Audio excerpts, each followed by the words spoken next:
Before the coming of the elves, before the giants, dwarves, and men, dragonkind was at peace under the rule of Asgaroth, the first dragon. The dragon of light, Bahamut, and Tiamat, the dragon of darkness, were friends and at times mates. From one such mating came two dragons hatched from the same egg, Tassila the gold and Marek the black. These twins became great rivals and grew to great power, becoming divine like their parents. Tassila became a goddess of the dawn, and Marek became the god of the dusk. In those times the dragons did not worship gods, but acknowledged them for what they were. After the coming of the lesser races, disagreements arose among dragonkind, with some wishing to shelter and uplift these new creatures, while others thought them only useful as slaves or prey. In time these disagreements turned to war, with Bahamut leading those who stood for the lesser races, and Tiamat leading those who stood against them. Tassila joined her father's side, and Marek joined the forces of Tiamat. Though seldom worshipped among dragons, these dragon gods have followers among dragonborn, kobolds, lizard folk, and other scale kind. The followers of Marek use the shadows to conceal acts of mayhem and murder, while the followers of Tassila work in the shadows to protect folk until the light of dawn brings them safety.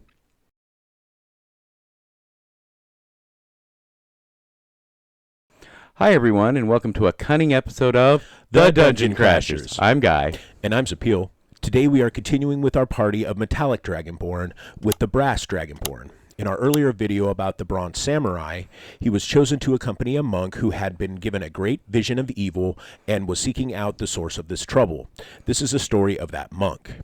We are using the metallic dragonborn from Fitzbin's Treasury of Dragons. They have a number of abilities connected to their draconic ancestry. As a brass dragonborn, our hero has resistance to fire and has a fiery breath weapon, which is a 15-foot cone of flame that deals 1d10 of damage to creatures in the cone that fail a dexterity save and half that damage to creatures that succeed.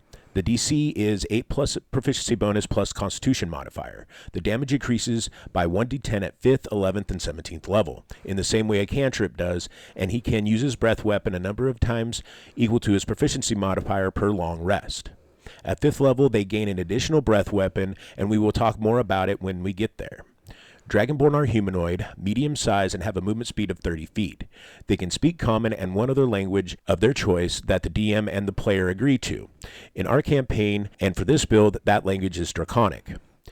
None of the published backgrounds suit this character, so we are creating our own and calling it the Shinobi background. It gives those skills stealth and acrobatics and proficiency with either thieves' tools or poisoner supplies. As our hero is a good alignment, we will be taking thieves' tools. The feature of this background is called inconspicuous. When wearing plain clothes and not carrying an obvious weapon, you have a way of blending into a crowd. People tend not to notice you or remember your features unless they are deliberately trying to or you are interacting with them closely. Now as a Dragonborn, how well this works depends on how common Dragonborn are. In a Dragonborn community, it works perfectly, but in a human or dwarven community, where there are few or no other Dragonborn, it won't work at all. Dragonborn get the ability scores bonuses found in Fitzbin's, which are 3+1 bonuses that can be put anywhere you want, but no more than 2 on the same ability. Using the point buy, we put an 8 on strength. He is not going to have any use for it, and we need points elsewhere. We put a 15 on dexterity, making it 16 with the first bonus point. We put a 13 on constitution, making it 14 with our second bonus point, and we put a 10 on intelligence. Although decently educated, he is no scholar, and we put a 15 on wisdom, making it 16 with our last bonus point. It's going to be our casting stat and strengthen many of our other abilities. Lastly, we put a 10 on charisma. Being inconspicuous is part of his trade. Life in the monastery is free from drama and strife. Senior priests and monks set out into the world to combat evil forces, but when they return they find peace and harmony. Quiet gardens are lovingly maintained, livestock graze in the fields, and the monks brew beer and make cheese to trade for the few things they don't produce for themselves. Our hero awakes each day before dawn to appreciate the twilight and await the glory of the morning. Most days anyway, but today his sleep is troubled by dark dreams. Dragons marauding across strange lands, burning cities and armies alike. In their wake come a force of dragonborn, kobolds, and lizard folk that are looting and killing everything not destroyed by the dragons. The forces bear the standard of Tiamat upon their shields and banners. At the head of the army is a young dragonborn female. Her scales are red, and she wields fire as her weapon as surely as the red worms flying above. Then the dream shifts to a young bronze warrior training at swords. Then a silver warrior who seems to be bearing a burden of shame. Then to a copper maiden playing the warrior in a kabuki drama, paint giving her features an exaggerated look of ferocity. and finally a gold dragonborn who is casting bones, performing a ritual of divination. The gold dragonborn looks at him and says, "Seek us, we must confront the evil." Our hero awakens from his dream long after the sunrise has turned to day, not knowing if he has experienced a peculiar dream or a prophetic vision. He dresses himself and seeks out the leader of his order for guidance. He begins play as a monk. He gets 2 skills from the monk list, choosing insight and religion. He spends much of his time in meditation and contemplation of his goddess's teachings. He has proficiency with simple weapons and short swords. He has proficiency with strength and dexterity saves, and an artisan's tool or musical instrument. Brewer's supplies would be suitable for a monk, but he could also have skills with poetry or painting, or he could play a shakuhachi flute, a taiko drum, or a shamisen guitar. He gets unarmored defense, allowing him to calculate his armor class as 10 plus his wisdom and dexterity modifiers when not wearing armor or using a shield. He is also trained in martial arts. His unarmed attacks deal 1d4 damage, and he uses dexterity instead of strength when using unarmed strikes or monk weapons. Monk weapons are simple weapons and short swords. When he takes the attack action with an unarmed strike or monk weapon, he can make an unarmed strike as a bonus action. He begins play with a short sword and a short bow, as well as a dagger. He also carries thieves' tools and possibly his musical instrument or painting supplies. When traveling, he dresses in peasant clothes and keeps his weapons hidden in his bundle, but when working on behalf of his goddess fighting evil, he shrouds himself in garments of black and gray to better blend into the shadows. The leader of his order is skilled in divination and interprets his vision, although little interpretation is needed. The vision of the armies was one of the future, and the goddess has called him to seek out the source of this evil, perhaps to prevent it, or failing that, to oppose it and seek out others who the gods have chosen for this cause. He is sent to share his vision with the ruler of this land and seek his aid.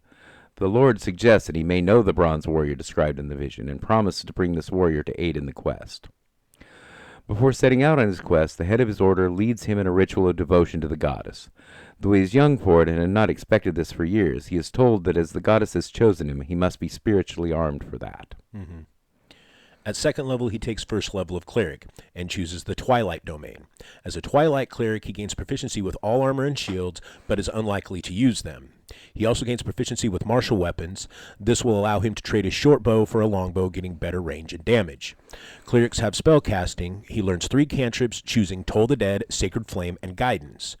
Clerics are ritual casters and can cast any spell they have prepared that has the ritual tag without using a spell slot by increasing the casting time by 10 minutes.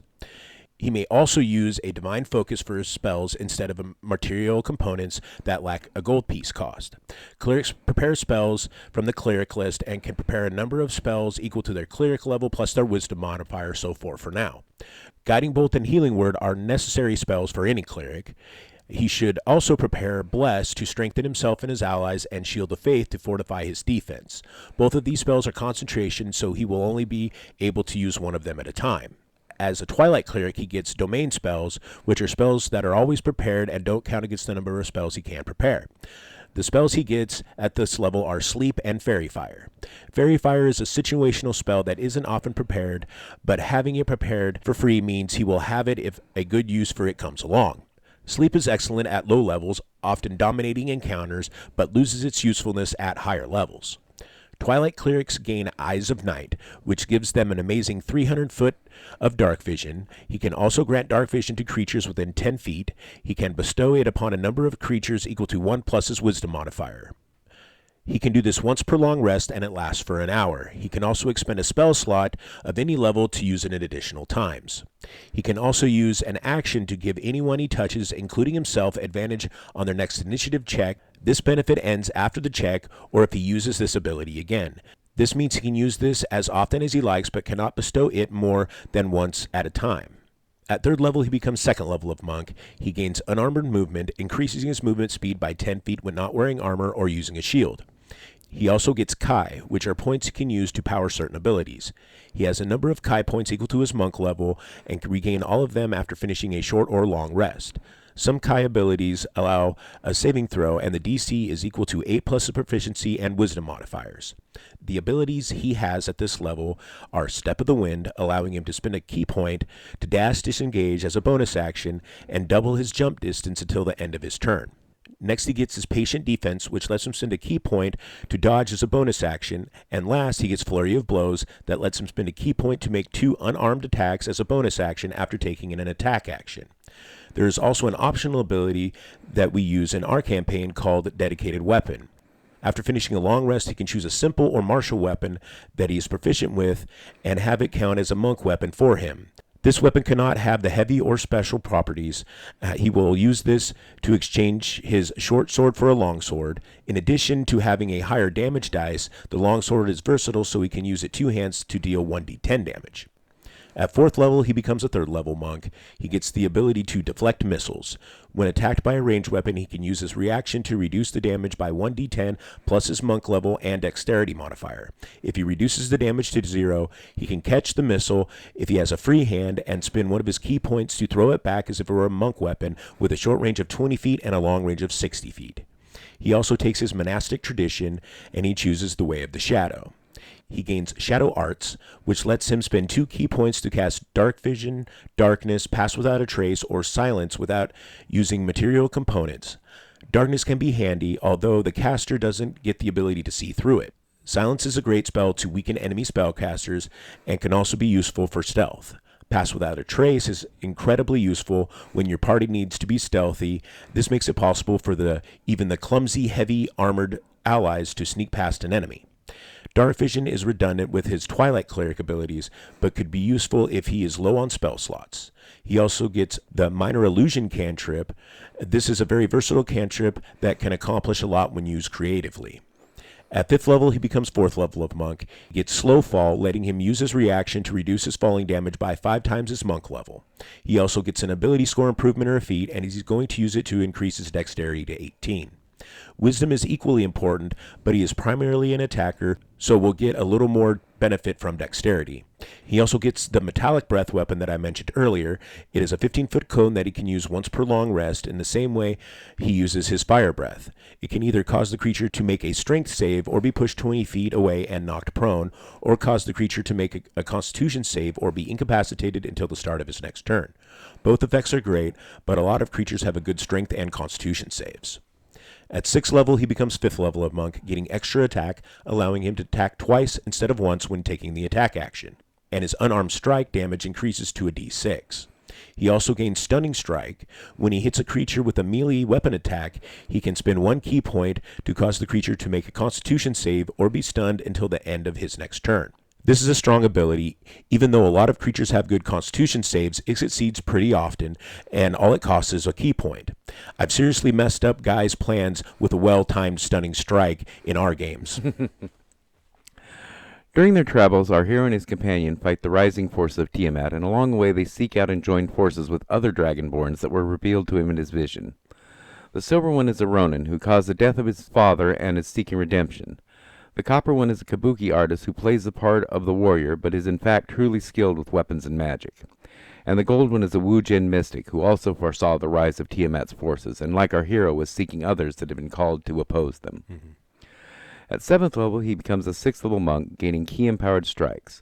Now his unarmed strikes count as magical for overcoming damage resistance and immunity. From Way of the Shadow, he gains Shadow Step. When in dim light or darkness, he can use a bonus action to teleport up to 60 feet to an unoccupied space that is also in dim light or darkness, and then he has advantage on the next melee attack he makes that turn. His unarmed movement also increases to 15 feet. At 8th level, the goddess invests him with greater power, and he becomes a 2nd level cleric, gaining a use of channel divinity. Like all clerics, he can use this to turn undead, and as a Twilight cleric, he can also use it to create a Twilight sanctuary, which is a 30-foot radius sphere of dim light centered on him. It lasts for 1 minute or until he is incapacitated or dies. During that time, when a creature, including himself, ends its turn in the sphere, he can either grant it 1d6 temporary hit points or end one effect that is charming or frightening it.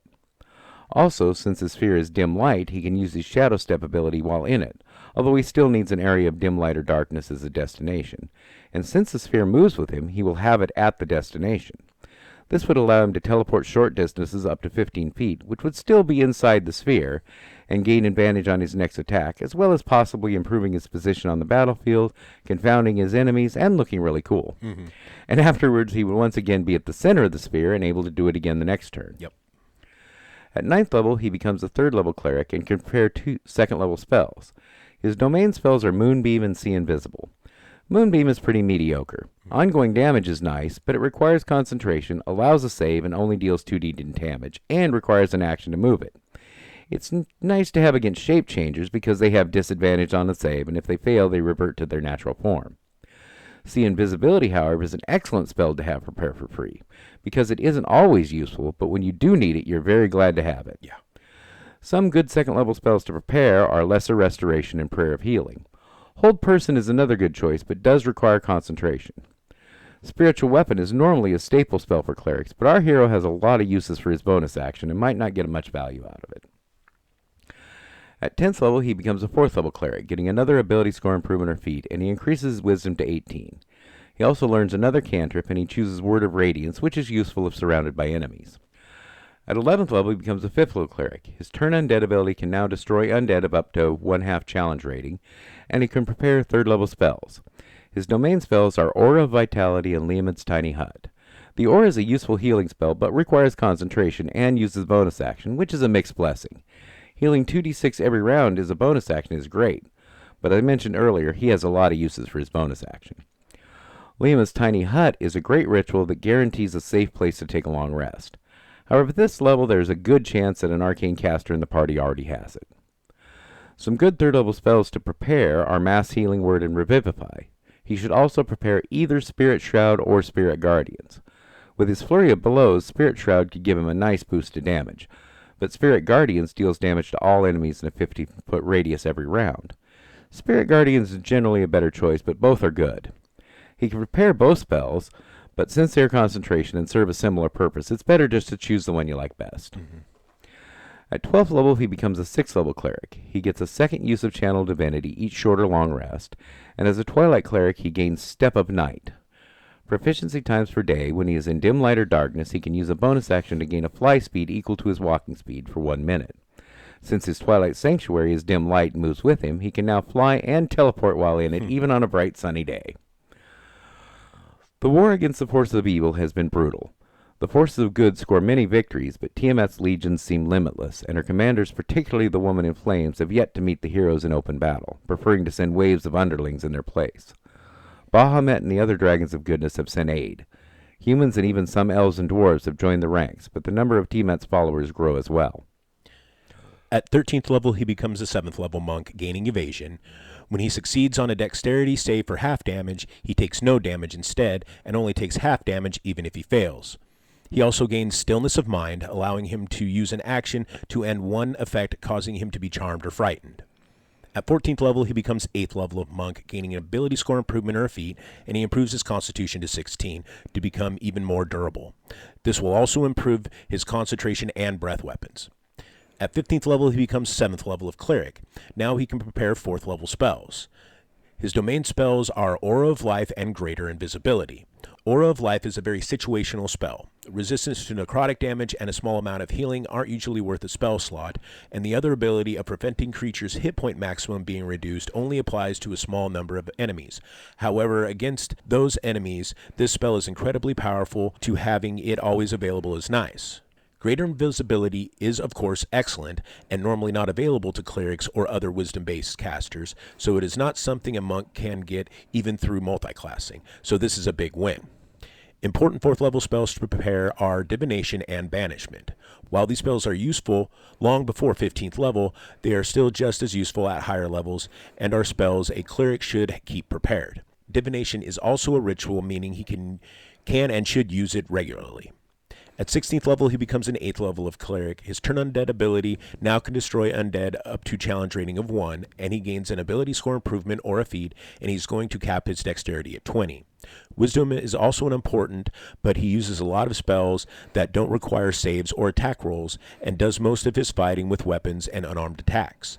So dexterity is the best choice here. From Twilight Cleric, he gains Divine Strikes. Once per turn, when making a weapon attack, he can add 1d8 additional radiant damage to it. Wizards is just terrible at describing what counts as a weapon attack, but usually if unarmed strikes work, they say melee weapon attack. And when they say weapon attack or attack with a weapon, they mean with an actual weapon. In our game, we ignore this for the most part, but if that is the case in your campaign, that isn't a problem, as he probably is using a longsword for most of his attacks anyways, and using unarmed strikes for his bonus action attack or flurry of blows.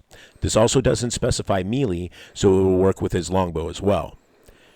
Now we are at a crossroads. He could continue as cleric. There are important spells such as raise, dead, and heal that he would like to have, but the cleric class doesn't offer much else that is interesting, so we are going to finish this build as a monk. But those spells are very important, so you could easily take 4 more levels of cleric instead. At 17th level, he becomes a 9th level of monk. His unarmored movement now allows him to move across vertical surfaces or liquids without falling during the move. At 18th level, he becomes a 10th level of monk. His unarmored movement speed increases by another 5 feet, making it an additional 20. Since he has a base of 30 feet, he now has a 50-foot movement speed and can run on walls and across water. He also gains Purity of Body, becoming immune to poison and disease. At 19th level, he becomes an 11th level of monk. His unarmed strikes damage becomes a D8, and from the Way of Shadow, he gains Cloak of Shadows, which allows him to use an action whenever he is in dim light or darkness to become invisible until he makes an attack, casts a spell, or enters bright light. This is the main reason we chose to finish this build as monk. It's just really cool. Power-wise, it's alright. Free invisibility is always nice, but it requires an action to cast, and at this level a lot of enemies can see invisibility. The increase in unarmed strike damage is pretty good, but not necessary. So taking the last 4 levels of this build as cleric could have been more powerful choice, but we are making this a ninja here, so this ability is perfect. At 20th level, he becomes a 12th level monk, getting his last ability score improvement or a feat, and there are a few options. We are going to cap his wisdom at 20 because it affects so many of his abilities, but increasing constitution or taking the tough feat would also be a good choice. Though our heroes have hounded the forces of Tiamat across the world and many planes of existence, they have failed to contain a rampage. But the war is not over. Our heroes stand in command of a great army of good, with humans, elves, dwarves, and other good beings standing together alongside ancient metallic dragons and powerful celestials, and they will not rest until the evil has been thwarted. This character has a lot going for it. A good support character that is also strong in melee and excellent at stealth. Its obvious drawback is that it lacks the high-level healing spells that a cleric is expected to have. If he is the primary healer of the party, he's going to struggle a bit because he will have to rely on Cure Wounds and Revivify. I would suggest preparing Gentle Repose as a supplement to Revivify if this is the case. Even if you choose to finish the build as cleric instead of monk, he still falls behind as a primary healer. But that isn't his primary purpose. Next week we continue our Dragonborn party with the clever and charming Copper Dragonborn. And until then, cheers!